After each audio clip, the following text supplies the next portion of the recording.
அதுக்கு எடுத்து கேட்டோம். சகுனம் என்பது இஸ்லாத்துல கிடையாது. எவன் சகுனம் பார்க்கறான் அவன் முஷ்ரிக் என்ற அடிப்படையில் ரசூல் ஸல்லல்லாஹு அலைஹி வஸல்லம் அவர்கள் விலக்கி இருக்கிறாங்க. நீங்க என்ன சொல்றீங்க?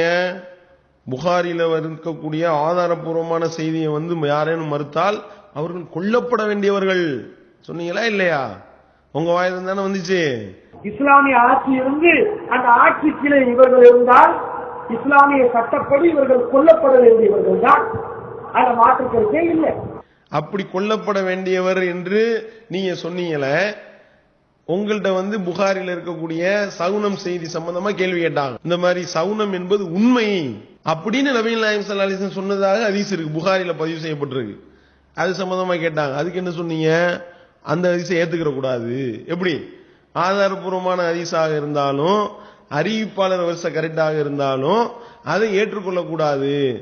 அவங்க சொன்னாங்க இல்லையா, அதாவது சகுனம் என்பது இந்த மூணுல இருக்குங்கிறது, அது புகாரில ஒருவருடைய அறிவிப்பு தான், ஒருவருடைய அறிவிப்பு தான். அது இப்னு உமர் அவர்கள் வழியாக வரக்கூடிய அறிவிப்பு தான். புகாரில 5753 சொன்னாங்கல்ல, அது இப்னு உமர் வழியாக வருது. அவங்க புகாரில் வரக்கூடிய ஒரு அறிவிப்பை சுட்டி காட்டினாங்க. சகுனம் என்பது பெண், வீடு, கால்நடை இதில் தான் இருக்கிறது அப்படின்னு சுட்டி காட்டினாங்க. இந்த அறிவிப்பாளத்தோட ரீதியில கரெக்டா இருக்கு. ஆனா இதை சஹீஹ்னு சொல்ல மாட்டோம். இதை சையான ஹதீஸ்னு சொல்லக்கூடாது. இதை சையான ஹதீஸ்னு சொல்லக்கூடாது. இதை சையான ஹதீஸ்னு சொல்லக்கூடாது. கேள்வி கேட்டோமா இல்லையா? அப்ப புகாரில இருக்கக்கூடிய இந்த ஆதாரபூர்வமான ஹதீஸை மறுத்த அப்பாஸ் அலி சலசலப்பி அவர்கள் கொல்லப்பட வேண்டியவரா? கேள்வி கேட்டோம்ல, சொல்லிருக்கணுமா இல்லையா? ஆமா, என்னையும் கொள்ளுங்கடா முதல்ல அப்படின்னு சொல்லிருக்கணுமா இல்லையா? பதில் வந்ததா? வரல. புகாரி முஸ்லீம்ல லைஃபான ஹதீஸ் இடம்பெற்றிருக்கான்னு கேக்குறீங்க. இடம்பெற்றிருக்காது. புகாரி முஸ்லீமே லைஃப் இல்ல, அதை நீங்க புரியும்.